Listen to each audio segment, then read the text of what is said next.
Hello and welcome to Round Robin. I'm your host, Robin McCormick with the City of Hampton. And today we are going to take a look at another one of Hampton's booming craft breweries that is drawing people not just from within Hampton, but from the region. This is Capstan Brewing Company. And my guests are Adam and Jonathan Connolly. Welcome. Thank you very much. You guys are the new brewery on the scene, although it's been, how long has it been now that you've been open? I would say roughly about 8 months since the doors opened. The Thursday after Valentine's Day, and since then, just all steam ahead. And let's talk first about Capstan and kind of your logo and how that came about. Well, you know, I think that a lot of Jonathan and I are very avid readers, as well as aficionados in history, and we kind of bobbled around on a few other potential ideas for the name, and just kind of didn't get as far as we wanted in regard to, I guess, legal issues and other things of that nature, and then just potential down the road, I guess, overcoming potential obstacles as far as that. So finally, I think Jonathan was like, you know, how about the Capstan Bar Brewing Company? And at that point in time, I was like, that sounds great. For one, no one had it, no one used it, especially in the United States. That's very important. Yeah, I mean, I made a whole list of names and just started searching on Google if breweries had it. And it was really, there's so many breweries nowadays. I know. You know, hands down, someone had it, except that. And so that's why we eventually chose that name. And it has, you know, Capstan has this kind of captain feel, the ship, the pirate, the sort of ties to Hampton's history. All the ideas were nautical because of Hampton's history with the sea, the Chesapeake Bay. We wanted to, you know, be a Hampton brewery, and we were trying to think of something really uniquely Hampton. So that's why our first name didn't fly. Right. It was due to trademark issues, which is unfortunate. But that, I think Capstan was a good choice for a name. And, you know, Hampton's, like within the past 2 years, year and a half, I mean, there's been this explosion of breweries, and yet there was clearly room for one more because you guys are doing really well. What is it about this area? We may have gotten on the bandwagon a little late, which might have been part of it, but what made you guys get together and your mom to do this venture in Hampton? Well, the location officially was chosen just for the fact that we were able to have the ceiling height for our tanks. That's a requirement. Also, the knowledge of the cement slab under those tanks being able to hold full tanks, and a lot of other, I guess, technical factors when it comes to the building location.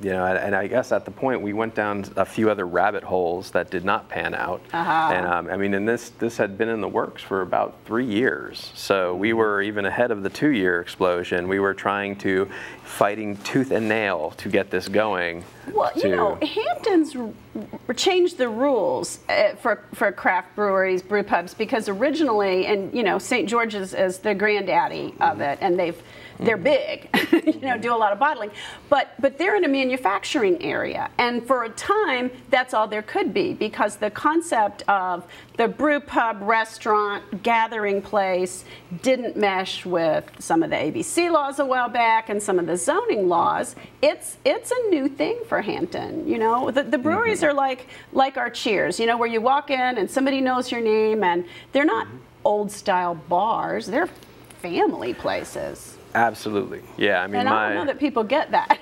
Well, for sure. I mean, my 4-year-old loves coming there. I mean, literally every time I pick her up from school, she's like, "Are we going to the brewery?" Because it's a fun place, and because we are not a liquor bar, and we are, again, we cater towards, like, you know, the connoisseur of craft, and we invite and our families in, and are a warm, welcoming atmosphere. That, you guys are very much a family business. 100%, yes. So.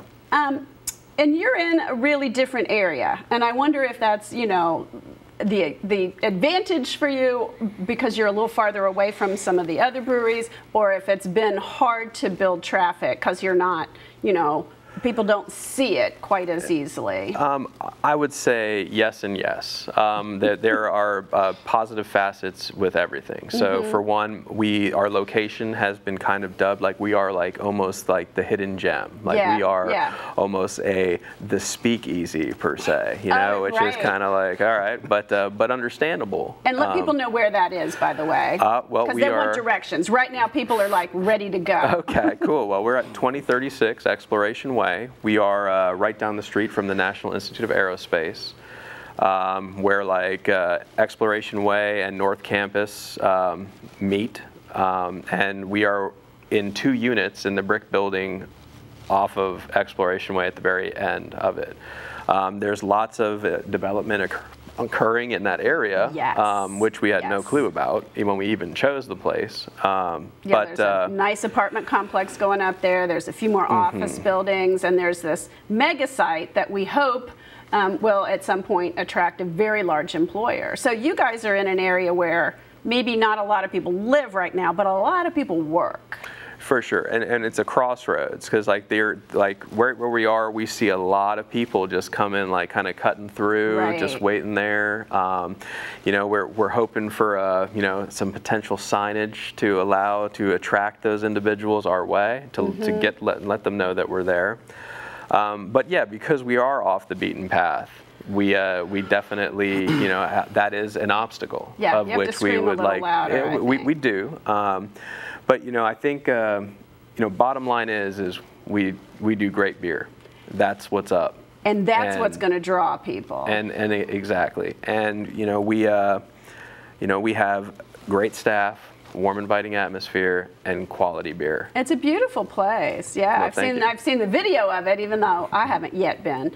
But let's talk about that excellent quality beer, because you have a long history and formal training, and you know, we were glad you came back home to Hampton.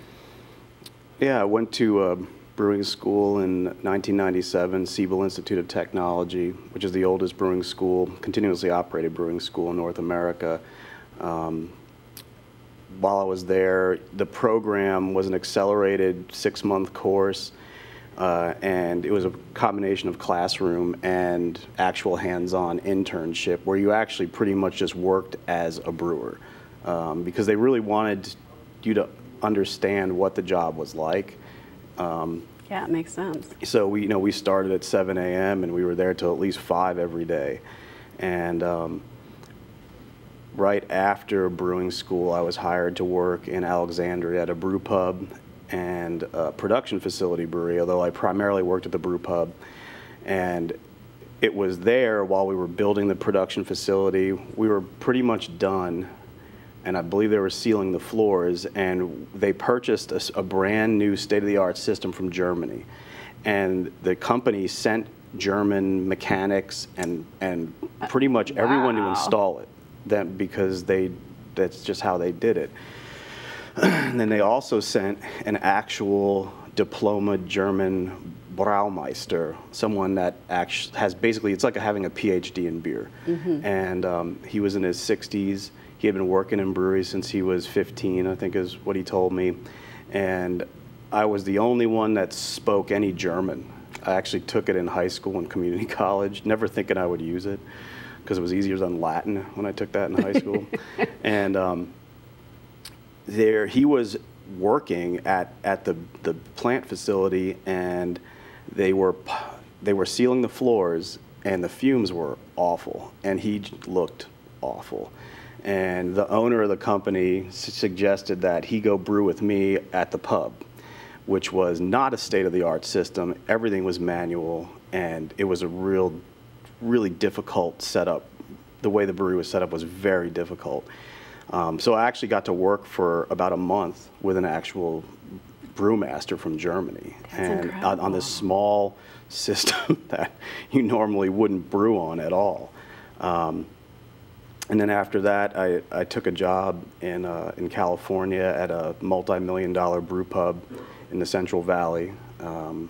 Forget what the seating capacity there was, but it was one of the larger restaurants in the city that it was in. It was there I formulated a gold medal winning recipe. I won a gold at the 2000 Great American Beer Festival in the specialty ale category. Wow. And then after that, I decided to go back to college and change my career. And became? Well, I studied anthropology, and I was an emergency hire for the United States Forest Service because they had gotten millions of dollars to cut what they call DFPZs, defensible fire protection zones. So they were thinning out the bigger stands of trees, but leaving the largest trees behind because it actually worked really well to stop forest fires. Right, and, right. But they needed to be surveyed for archaeology before they sent in heavy equipment, and that's started my 13-year government career as a federal archaeologist. Interesting career path. That's very different. But you wanted to get back into beer at some point, or you looked at the federal government and said, maybe this isn't Yeah, I mean, as you get promoted, you just get removed from the resource, and I loved doing field archaeology. That's what I was trained to do. And eventually it was just, they kept me on. I worked for 3 different federal agencies over the course of my career because I knew the laws. I knew cultural resource compliance laws. That's why. So that's what I did. Right, so right. So if they wanted to put a new roof on a historic building, I would do all the paperwork for that and negotiate whatever, under Section 106 of the National Historic Preservation See, there he goes, Act. ticking off those code numbers. Yeah.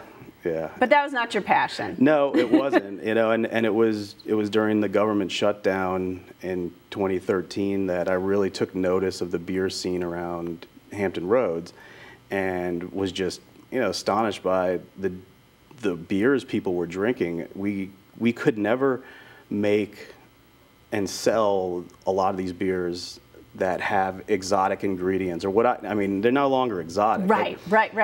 In 1999, I sent a coconut porter to the Great American Beer Festival, and that was considered pushing an envelope. Nowadays, it's like, I think most breweries make something like that.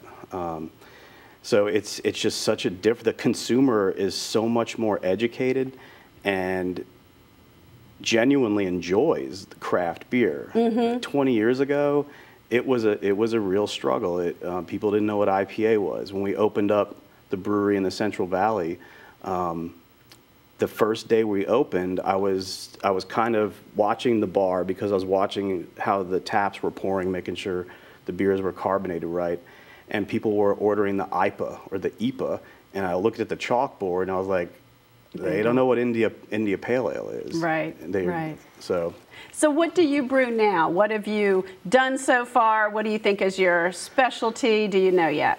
I mean, I'm still. I think I've hit on a couple of flagships. The recipes that I'll keep. A lot of it is when you're working on a new brew system, they're all different, and especially with a small system without a chemist on site and others, it's really hard to determine some very technical things like bitterness, as instead of bitterness, I use a formula to determine, but the kettle shape actually determines that. So it's really just based on this formula. If you really want to know how bitter it is, you have to send it to a lab and they put it through a gas spectrometer. So it's, I'm still tweaking the recipes, making them better, but I've resurrected some of the beers I made 20 years ago. A few of them are pretty much, they're not the exact same recipe because I couldn't remember them exactly, but they're pretty close.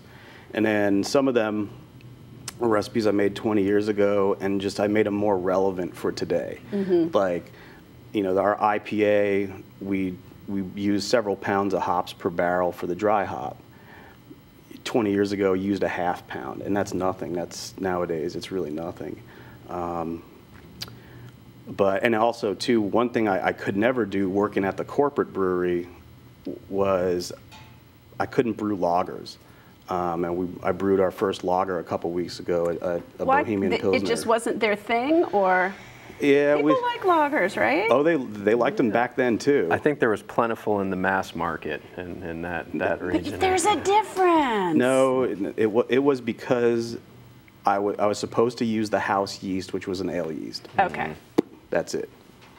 So now that means no lagers. Now you've got a lager. Yeah, lager. At least one IPA, I'm guessing. We've got 3 on tap right now, actually. We have an American IPA, a red IPA, and a double IPA.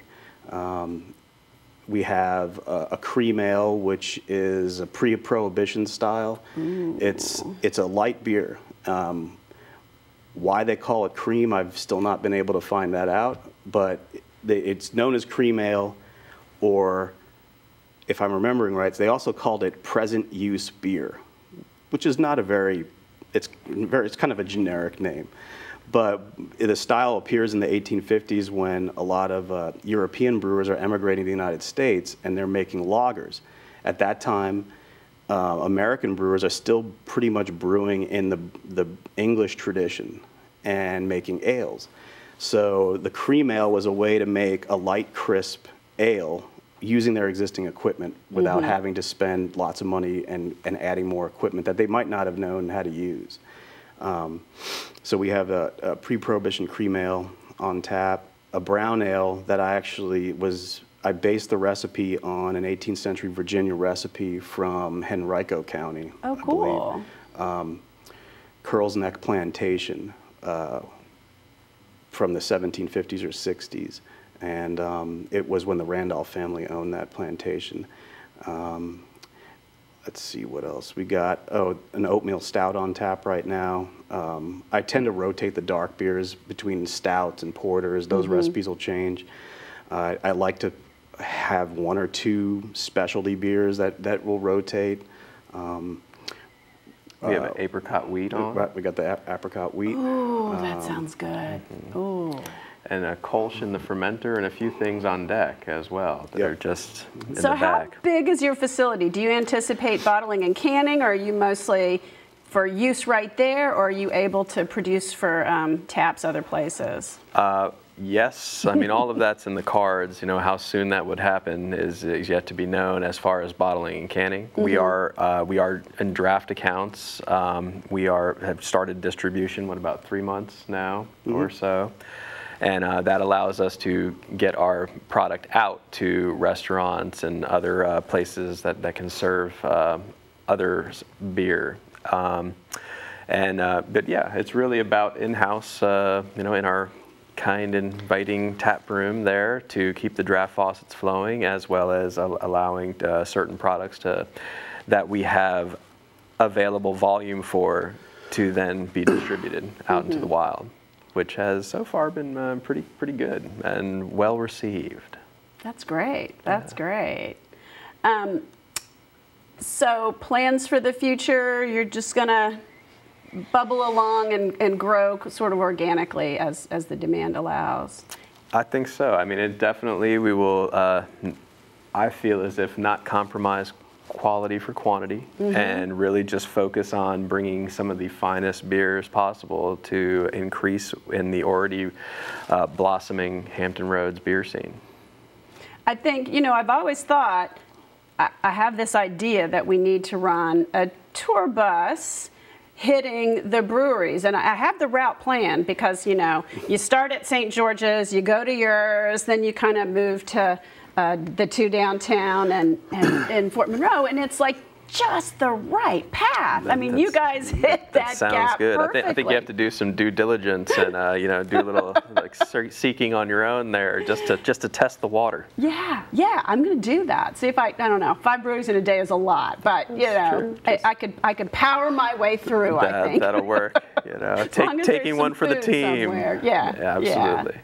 So does your mom work with you? She's the owner. How many people, how much of your family is involved? That's it. So it's a mother, brother, and I as far as the familial and all. And otherwise we have friends who've been, good, almost part of the family for over 2 decades, helping to work with us, beer tending, and then some other great finds locally as far as staffing. So I like to ask people in a family business, is that an asset, or do you get on each other's nerves? I mean, when you're a small business and you guys have been working very hard for startup for a long time and now rolling, does it go smoothly?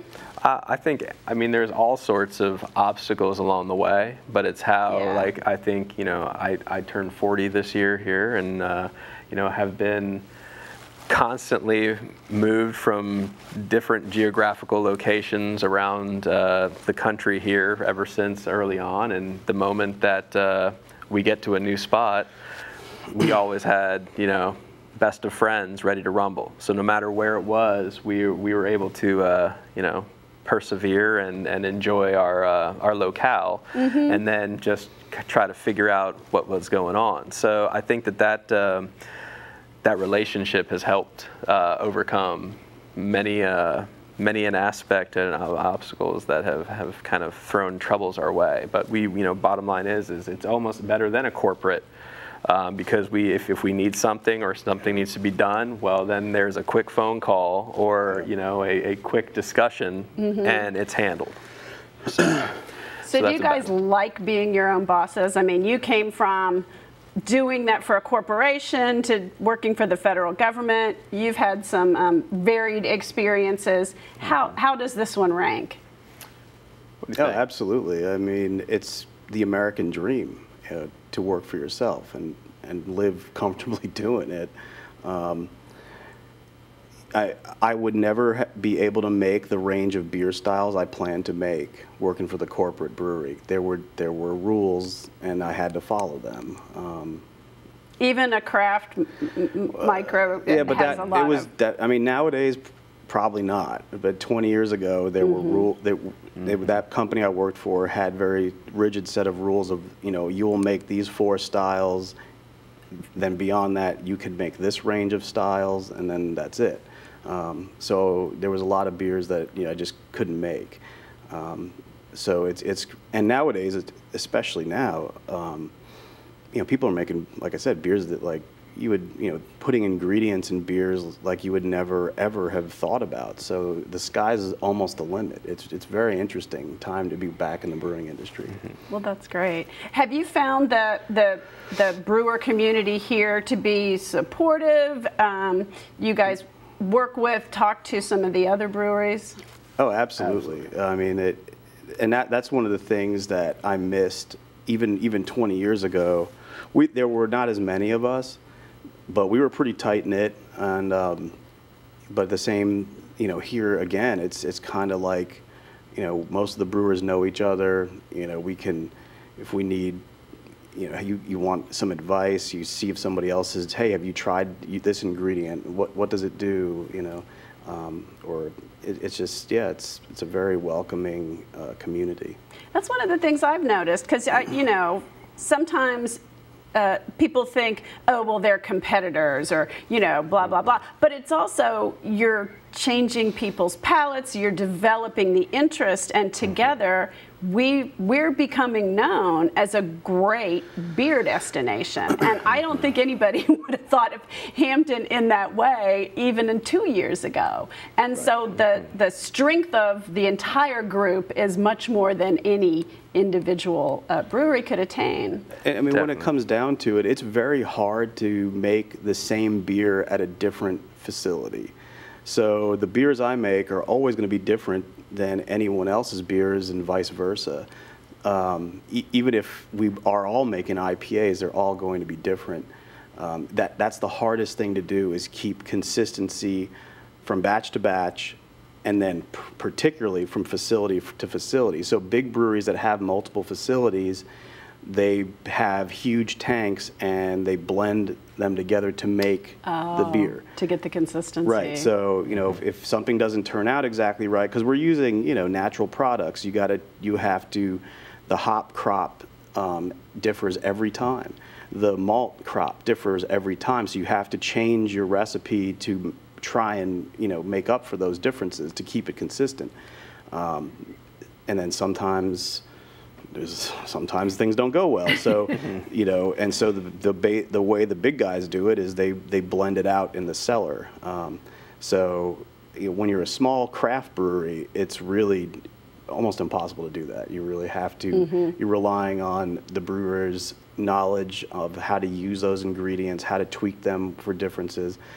But, you know, that's why, you know, I say, like, every single one of us is making different beers, you know, and so it's a great variety of beer now. And that's why it's not necessarily a competition, because, you know, if we were all making the dead-on same product, yeah, that would be exactly the way it is, but we're just not. Well, thank you for that analysis. You've taught me more about beer making than I have ever known before. You're very good at explaining things. I appreciate that. Sure. Well, is there anything you guys want to add before we close about your business?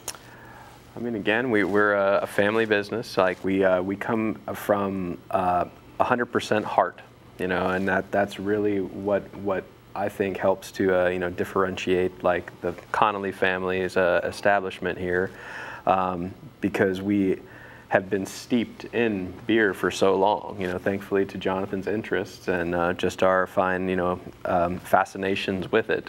But for many decades, and I think that you know, his ability to and attention to detail far outweighs, like, you know, the grander scale of mass market brewing productions, and then now the leeway and the I guess freedom to experiment and really just push the envelope, however still stay within varietal standards to, you know, pinkies out, make great beer.